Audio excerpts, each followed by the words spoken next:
Mister Terranova, 92 minuti di sofferenza, di ricerca spasmodica per evitare questa sconfitta, poi la Nissa dimostra di essere capolista perché capitalizza la palla gol al momento giusto e porta a casa un punto. Sì, onestamente non è stata una gara importante la nostra, una gara sottotono, una gara che abbiamo sicuramente giocato non bene.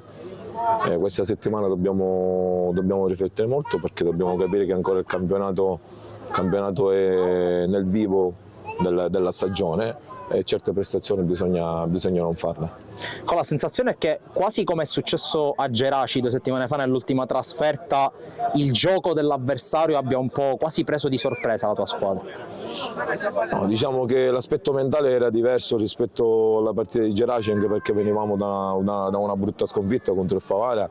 Oggi mi aspettavo qualcosa di diverso, avevamo preparato la partita in un certo modo, chiaramente ci sono gli avversari, faccio complimenti a Miselmeri e a Tommaso Napoli che hanno preparato la partita probabilmente meglio della nostra e hanno dimostrato che in questi campionati bisogna correre. Risultato che, in abbinamento con un altro risultato fissato al 90°, ovvero la vittoria del Favara, vi mantiene con 2 partite quasi di distacco, 4 punti. C'è ancora tanto da lavorare per arrivare a quel traguardo? C'è tanto da lavorare, bisogna non guardare il Favara, perché se pensiamo di poter vincere perché gli altri non vincono abbiamo sbagliato tutto. Noi dobbiamo guardare il nostro, dobbiamo guardare partita dopo partita, dobbiamo affrontarle come se fossero delle finali. Ne mancano 8 e già dalla prossima bisogna lavorare in maniera diversa.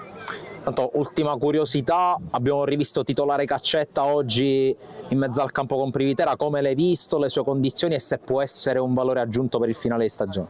Cristian sta crescendo, è già da 2 partite che partiva dall'11 iniziale, però come abbiamo dimostrato sin dalla partita scorsa e oggi con il subentro di Dario, l'importante è determinare, o dall'inizio o da subentro, l'importante è determinare.